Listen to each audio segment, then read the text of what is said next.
আজ তোমাদের শোনাচ্ছি রবীন্দ্রনাথ ঠাকুরের ঠাকুরদা। নয়নজোড়ের জমিদারেরা এককালে বাবু বলে বিশেষ বিখ্যাত ছিলেন। তখনকার কালের বাবু আনার আদর্শ বড় সহজও ছিল না।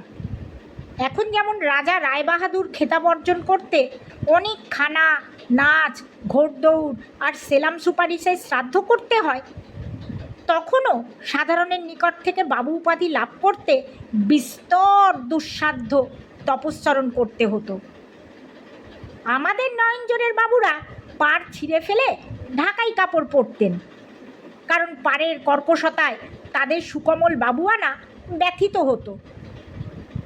তারা লক্ষ টাকা দিয়ে বিড়াল শাবকের বিয়ে দিতেন, আর কথিত আছে একবার কোনো উৎসব উপলক্ষে রাতকে দিন করবার প্রতিজ্ঞা করে অসংখ্য দ্বীপ জ্বালিয়ে সূর্যকিরণের অনুকিরণে তারা 7টা রূপোর জরি উপর থেকে বর্ষণ করেছিলেন। এ থেকে সবাই বুঝবেন সেকালে বাবুদের বাবুয়ানা বংশানুক্রমে স্থায়ী হতে পারত না। আমাদের কৈলাসচন্দ্র রায়চৌধুরী সেই প্রখ্যাত যশ নয়নজোড়ের একটি নির্বাপিত বাবু। ইনি যখন জন্মগ্রহণ করেছিলেন, তেল তখন প্রদীপের তলদেশে এসে ঠেকেছিল। এর পিতার মৃত্যু হলে পর নয়নজোড়ের বাবুয়ানা গোটাকতক অসাধারণ শ্রাদ্ধ শান্তিতে অন্তিম দীপ্তি প্রকাশ করে হঠাৎ নিভে গেল। সমস্ত বিষয় আশায় ঋণের দায়ে বিক্রি হয়ে গেল। যে অল্প অবশিষ্ট রইল তাতে পূর্বপুরুষের খ্যাতি রক্ষা করা অসম্ভব। সেই জন্য নয়নজোড় ত্যাগ করে পুত্রকে সঙ্গে নিয়ে কৈলাসবাবু কলকাতায় এসে বাস করলেন। পুত্রটিও একটিমাত্র কন্যা রেখে এই হতগৌরব সংসার পরিত্যাগ করে পরলোকে গমন করলেন। আমরা তার কলকাতার প্রতিবেশী। আমাদের ইতিহাসটা তাদের থেকে সম্পূর্ণ বিপরীত। আমার পিতা নিজের চেষ্টায় ধন উপার্জন করেছিলেন। তিনি কখনোই হাঁটুর নিচে কাপড় পরতেন না, কড়াক্রান্তির হিসাব রাখতেন, আর বাবু উপাধি লাভের জন্য তার লালসাও ছিল না। সেজন্য আমি তার একমাত্র পুত্র, তার নিকট কৃতজ্ঞ আছি। আমি যে লেখাপড়া শিখেছি আর নিজের প্রাণ আর মান রক্ষার উপযোগী যথেষ্ট অর্থ বিনা চেষ্টায় প্রাপ্ত হয়েছি, এটাই আমার পরম গৌরবের বিষয় বলে জ্ঞান করি। শূন্য ভাণ্ডারে পৈতৃক বাবুয়ানার উজ্জ্বল ইতিহাসের অপেক্ষা লোহার সিন্দুকের মধ্যে পৈতৃক কোম্পানির কাগজ আমার কাছে অনেক বেশি মূল্যবান বলে মনে হয়। বোধ করি সেই কারণেই কৈলাসবাবু তাদের পূর্ব গৌরবের ফেল করা ব্যাংকের উপর যখন দেদার লম্বা চওড়া চেক চালাতেন, তখন তা আমার কাছে এত অসহ্য ঠেকত। আমার মনে হতো আমার পিতা স্বহস্তে অর্থ উপার্জন করেছেন বলে কৈলাসবাবু বুঝি মনে মনে আমাদের প্রতি অবজ্ঞা অনুভব করছেন। আমি রাগ করতাম আর ভাবতাম, অবজ্ঞার যোগ্য কে? যে লোক সমস্ত জীবন কঠোর ত্যাগ স্বীকার করে নানা প্রলোভন অতিক্রম করে লোকমুখের তুচ্ছ খ্যাতিকে অবহেলা করে অশ্রান্ত আর সতর্ক বুদ্ধি কৌশলে সমস্ত প্রতিকূল বাধা প্রতিহত করে সমস্ত অনুকূল অবসরগুলোকে আপনার কায়ত্তগত করে একটা একটা রৌপ্যের স্তরে সম্পদের একটা সমুচ্চ পিরামিড একাকী স্বহস্তে নির্মাণ করে গিয়েছেন, তিনি যদি হাঁটুর নিচে কাপড় না পরেন, তাই মানে তিনি যে কম লোক ছিলেন তা তো নয়। তখন বয়স অল্প ছিল, সেই জন্য এরকম তর্ক করতাম, রাগ করতাম। এখন বয়স বেশি হয়েছে, এখন মনে করি ক্ষতি কি? আমার তো বিপুল বিষয় আছে, আমার কিসের অভাব? যার কিছু নেই সে যদি অহংকার করে সুখী হয়, তাতে আমার তো সিকি পয়সার লোকসান নেই, বরং সে বেচারার সান্ত্বনা আছে। এটাও দেখা গেছে যে আমি ব্যতীত আর কেউই কৈলাসবাবুর উপর রাগ করতো না, কারণ এত বড় নিরীহ লোক সচরাচর দেখাও যায় না। ক্রিয়াকর্মে, সুখে দুঃখে প্রতিবেশীদের সাথে তার সম্পূর্ণ যোগ ছিল। ছেলে থেকে বৃদ্ধ পর্যন্ত সবাইকে দেখা মাত্র তিনি হাসি মুখে প্রিয় সম্ভাষণ করতেন। যেখানে যার যে কেহ আছে সবার কুশল সংবাদ জিজ্ঞাসা করে তবে তার শিষ্টতা বিরাম লাভ করত। এই জন্য কার সাথে দেখা হলে একটা সুদীর্ঘ প্রশ্নোত্তর মালার সৃষ্টি হতো। ভালো তো? শশী ভালো আছে? আমাদের বড় বাবু ভালো আছেন? মধুর ছেলেটার জ্বর হয়েছিল শুনেছিলুম, সে এখন ভালো আছে তো? হরিচরণ বাবুকে অনেক কাল দেখিনি, তার অসুখ বিসুখ কিছু হয়নি তো? তা তোমাদের রাকালের খবর কি? বাড়ির ইয়ারা সকলে ভালো আছেন? ইত্যাদি। লোকটি ভারী পরিষ্কার পরিচ্ছন্ন, কাপড় চোপড় অধিক ছিল না, কিন্তু মেরজাইটি, চাদরটি, জামাটি, এমনকি বিছানায় পাতবার একটা পুরাতন র্যাপার, বালিশের ওয়ার, একটা ক্ষুদ্র শতরঞ্চ, সমস্ত স্বহস্তে রোদে দিয়ে ঝেড়ে দড়িতে খাটিয়ে ভাঁজ করে আলনায় তুলে পরিপাটি করে রাখতেন। যখনই তাকে দেখা যেত তখনই মনে হতো যেন তিনি সুসজ্জিত প্রস্তুত হয়ে আছেন। অল্প স্বল্প সামান্য আসবাবেও তার ঘরদ্বার সমুজ্জ্বল হয়ে থাকত। মনে হতো যেন তার আরও অনেক আছে। ভৃত্যাভাবে অনেক সময় ঘরের দ্বার রুদ্ধ করে তিনি নিজের হাতে অতি পরিপাটি করে ধুতি কোচাতেন। চাদর আর জামার আস্তিন বহু যত্নে আর পরিশ্রমে গিলে করে রাখতেন। তার বড় বড় জমিদারি আর বহুমূল্যের বিষয় সম্পত্তি লোপ পেয়েছে, কিন্তু একটা বহুমূল্য গোলাপ পাশ, আতরদান, একটা সোনার রেকাবি, একটা রূপার আলবোলা, আর একটা বহুমূল্য শাল আর সেকেলে জামা জোড়া আর পাগড়ি দারিদ্র্যের গ্রাস থেকে বহু চেষ্টায় তিনি রক্ষা করেছিলেন। কোনো একটা উপলক্ষ উপস্থিত হলে এগুলো বার হতো, আর নয়নজোরের জগৎবিখ্যাত বাবুদের গৌরব রক্ষা হতো। এদিকে কৈলাসবাবু মাটির মানুষ হলেও কথায় যে অহংকার করতেন সেটা যেন পূর্বপুরুষদের প্রতি কর্তব্যবোধে করতেন। সব লোকেই তাকে প্রশ্রয় দিত আর বিশেষ আমোদ বোধ করত। পাড়ার লোকে তাকে ঠাকুরদামশাই বলতো, আর তার ওখানে সবসময় বিস্তর লোক সমাগম হতো। কিন্তু দৈন্যাবস্থায় পাছে তার তামাকের খরচটা গুরুতর হয়ে ওঠে, এই জন্য প্রায় পাড়ার কেউ না কেউ দু এক সের তামাক কিনে নিয়ে গিয়ে তাকে বলতো, ঠাকুরদামশাই একবার পরীক্ষা করে দেখো দেখি, ভালো গয়ার তামাক পাওয়া গেছে। ঠাকুরদামশাই দুই এক টান টেনে বলতেন, বেশ ভাই, বেশ তামাক। অমনি সেই উপলক্ষে ৬০-৬৫ টাকা ভরির তামাকের গল্প পারতেন আর জিজ্ঞাসা করতেন যে সেই তামাক কারো আস্বাদ করে দেখবার ইচ্ছা আছে কিনা। সবাই জানতো যে যদি কেউ ইচ্ছা প্রকাশ করে তবে নিশ্চয়ই চাবির সন্ধান পাওয়া যাবে না, অথবা অনেক অন্বেষণের পর প্রকাশ পাবে যে পুরাতন ভৃত্য গণেশ বেটা কোথায় যে কি রাখে তার আর ঠিকানা নেই। গণেশও বিনা প্রতিবাদে সমস্ত অপবাদ স্বীকার করে নেবে। এই জন্যই সবাই এক বাক্যে বলতো, না না ঠাকুরদামশাই, কাজ নেই, সে তামাক আমাদের সহ্য হবে না, আমাদের এই ভালো। শুনে ঠাকুরদা দ্বিরুক্তি না করে ঈষৎ হাস্য করতেন। সবাই বিদায় নেবার কালে হঠাৎ বলে উঠতেন, সে যেন হলো, তোমরা কবে আমার এখানে খাবে বলো দেখি ভাই। অমনি সকলে বলে উঠত, সে একটা দিন ঠিক করে দেখা যাবে। ঠাকুরদামশাই বলতেন, সেই ভালো, একটু বৃষ্টি পড়ুক, ঠান্ডা হোক, নইলে এ গরমে গুরু ভোজনটা কিছু নয়। যখন বৃষ্টি পড়ত তখন ঠাকুরদাকে কেউই তার প্রতিজ্ঞা স্মরণ করে দিত না, বরঞ্চ কথা উঠলে বলতো, এই বৃষ্টি বাদলটা না ছাড়লে সুবিধে হচ্ছে না। ক্ষুদ্র বাসাবাড়িতে বাস করাটা তার পক্ষে ভালো দেখাচ্ছে না, কষ্টও হচ্ছে, একথা তার বন্ধুবান্ধব তার সমক্ষে স্বীকার করত। অথচ কলকাতায় কিনবার উপযুক্ত বাড়ি খুঁজে পাওয়া যে কত কঠিন সে বিষয়েও কারো সন্দেহ ছিল না।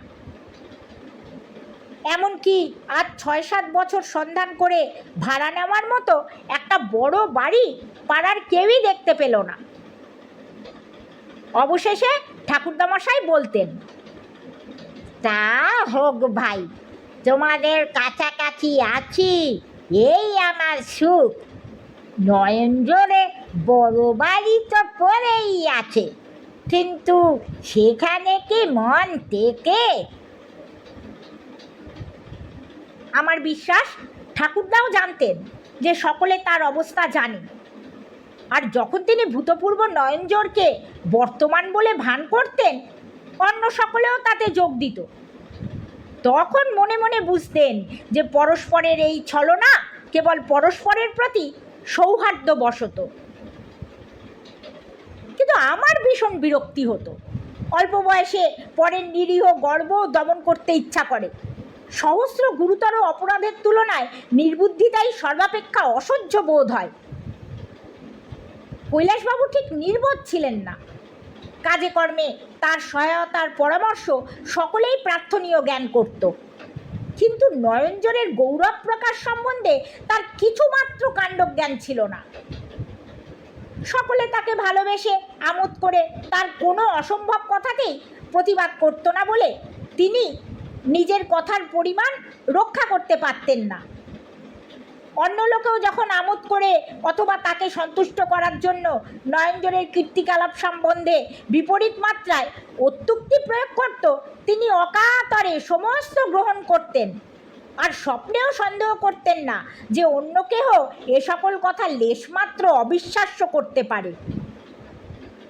আমার এক এক সময় ইচ্ছা করত, বৃদ্ধ যে মিথ্যা দুর্গ অবলম্বন করে বাস করছে, মনে করছে এটাই চিরস্থায়ী, সেই দীর্ঘটা 2 তোপে সর্বসমক্ষে উড়িয়ে দিই। একটা পাখিকে সুবিধা মতো ডালের উপর বসে থাকতে দেখলেই শিকারীর ইচ্ছা করে তাকে গুলি বসিয়ে দিতে। পাহাড়ের গায়ে একটা প্রস্তর পতন্য মুখ থাকতে দেখলেই বালকের ইচ্ছা করে এক লাথি মেরে তাকে গড়িয়ে ফেলতে। যে জিনিসটা প্রতি মুহূর্তে পরিপরি করছে অথচ কোনো কিছুতে সংলগ্ন হয়ে আছে, তাকে ফেলে দিলেই তবে যেন তার সম্পূর্ণতা সাধন হয়, দর্শকের মনেও তৃপ্তি লাভ হয়।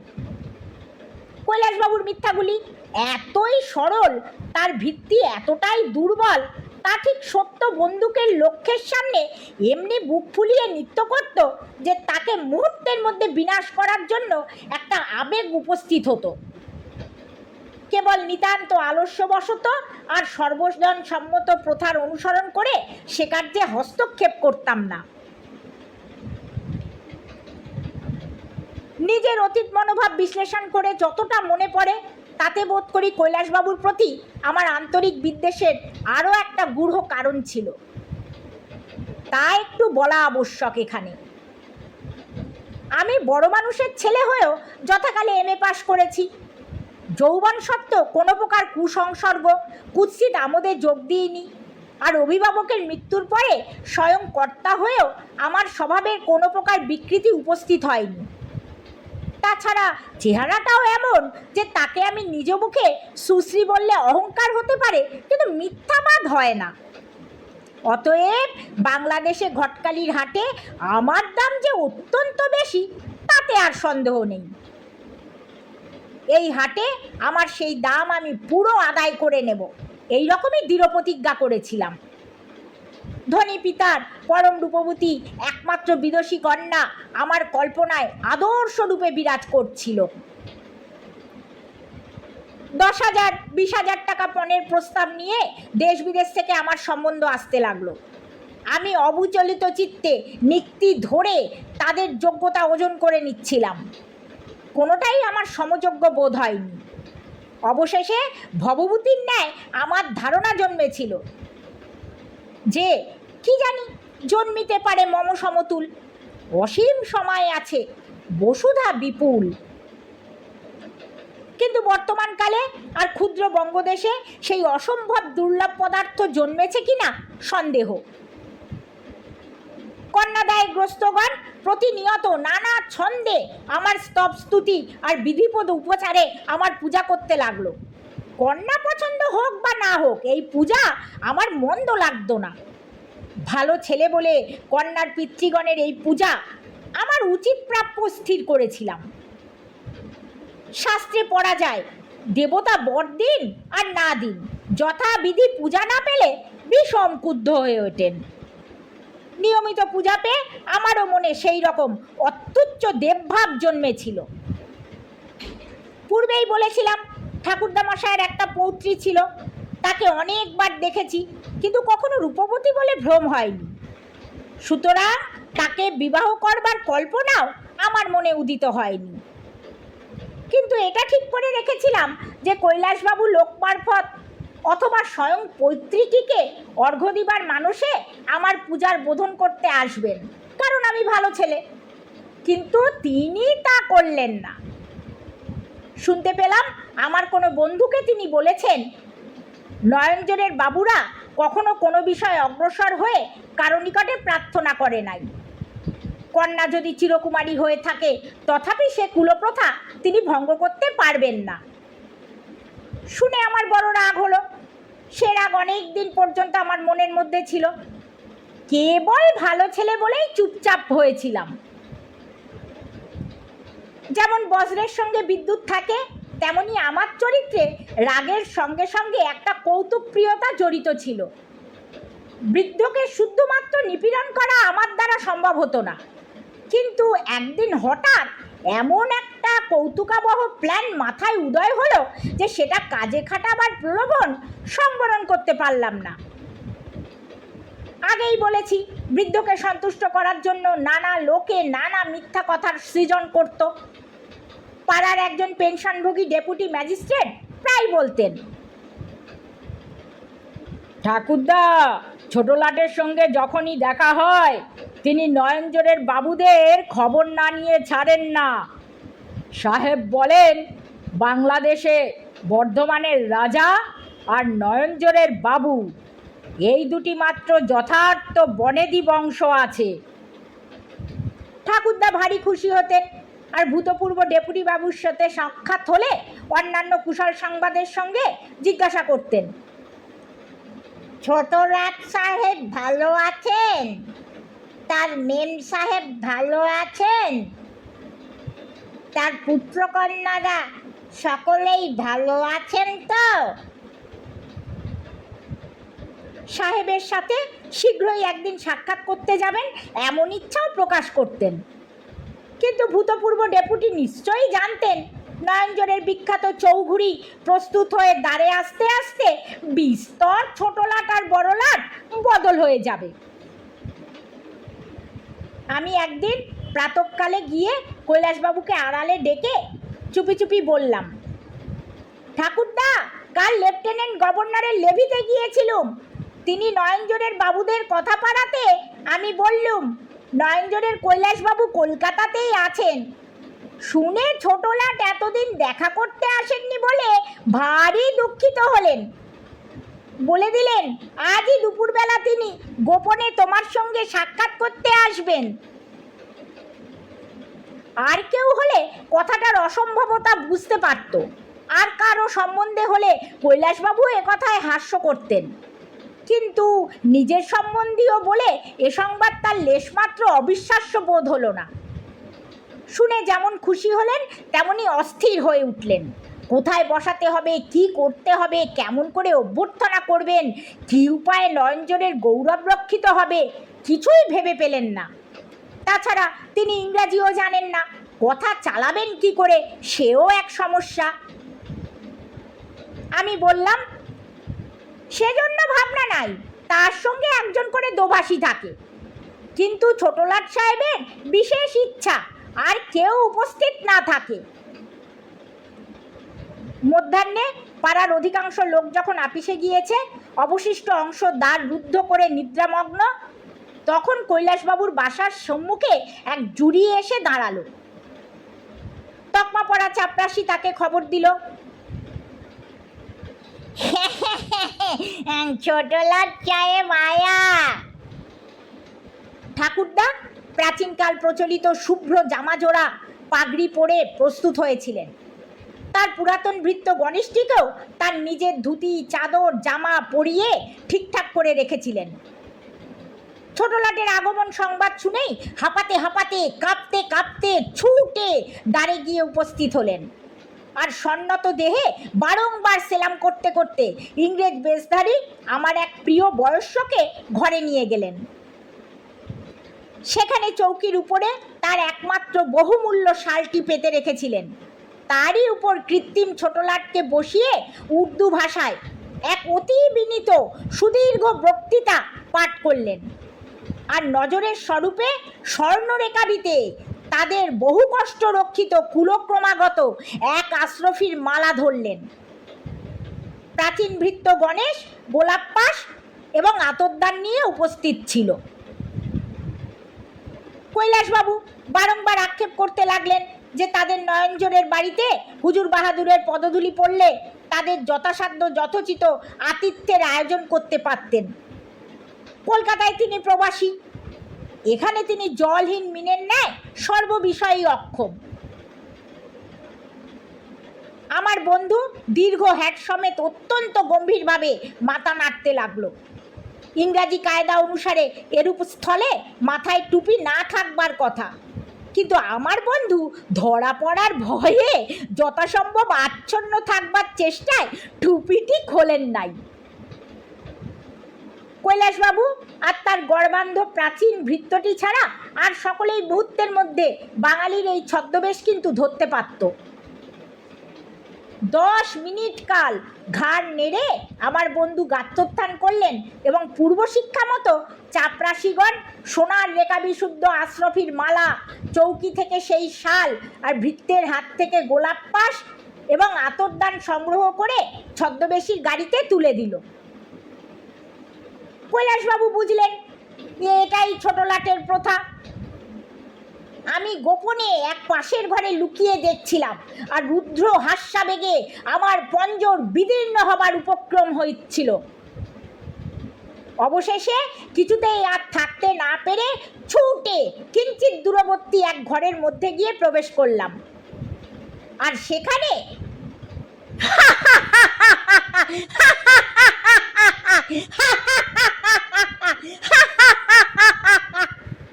হাসির উচ্ছ্বাস উন্মুক্ত করে দিয়ে হঠাৎ দেখি একটা বালিকা তক্তাপোষের উপর উপুর হয়ে পড়ে ফুলে ফুলে কাঁদছে।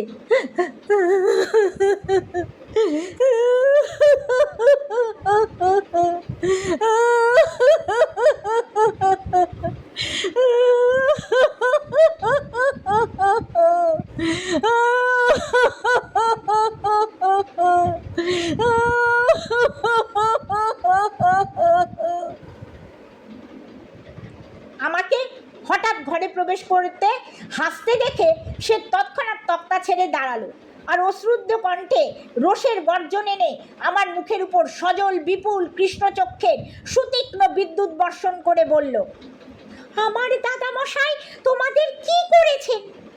কেন তোমরা তাকে ঠকাতে এসেছো? কেন এসেছো তোমরা?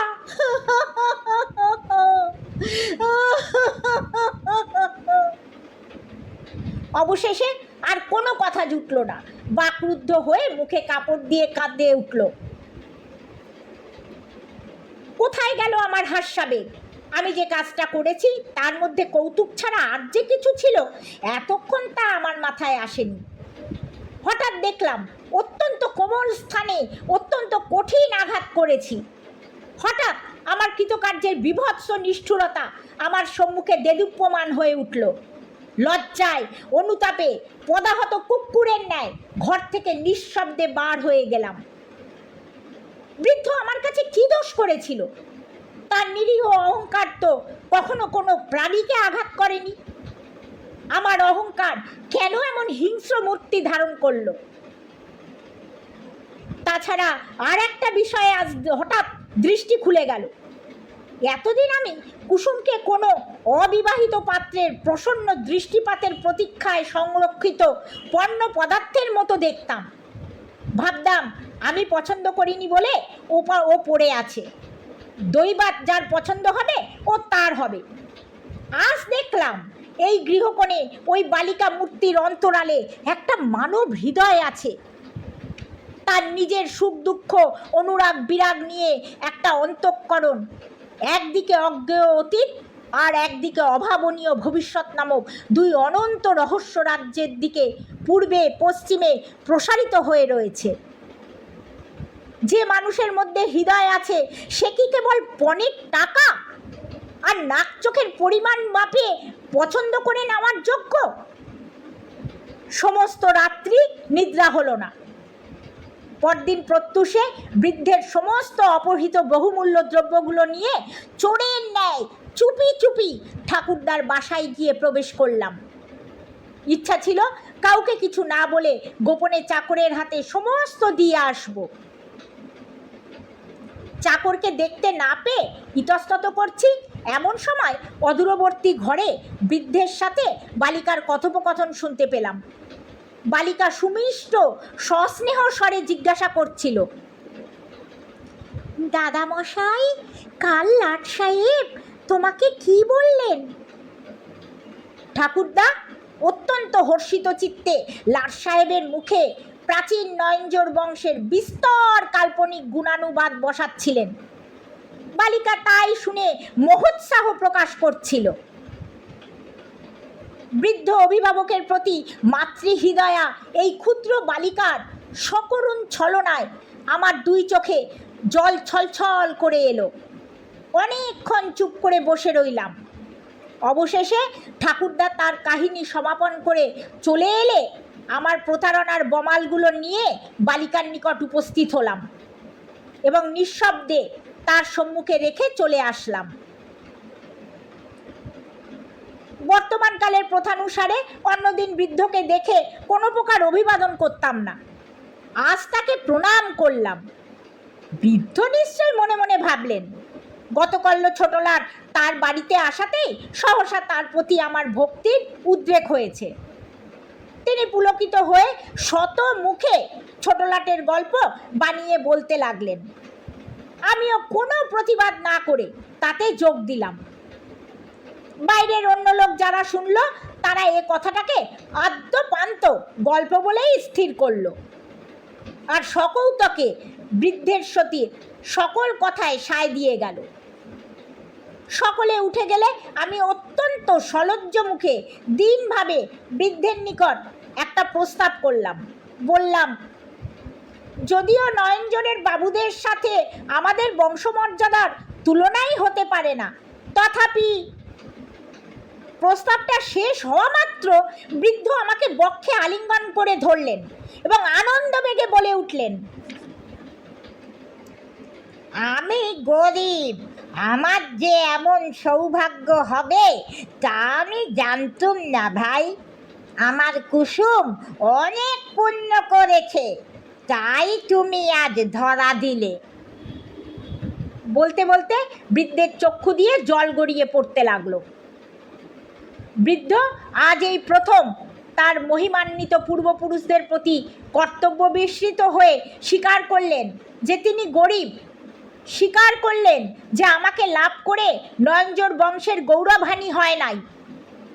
আমি যখন বৃদ্ধকে অপদস্থ করার জন্য চক্রান্ত করছিলাম, তখন বৃদ্ধ কিন্তু আমাকে পরম সৎপাত্র জেনে একান্ত মনে কামনা করছিলেন।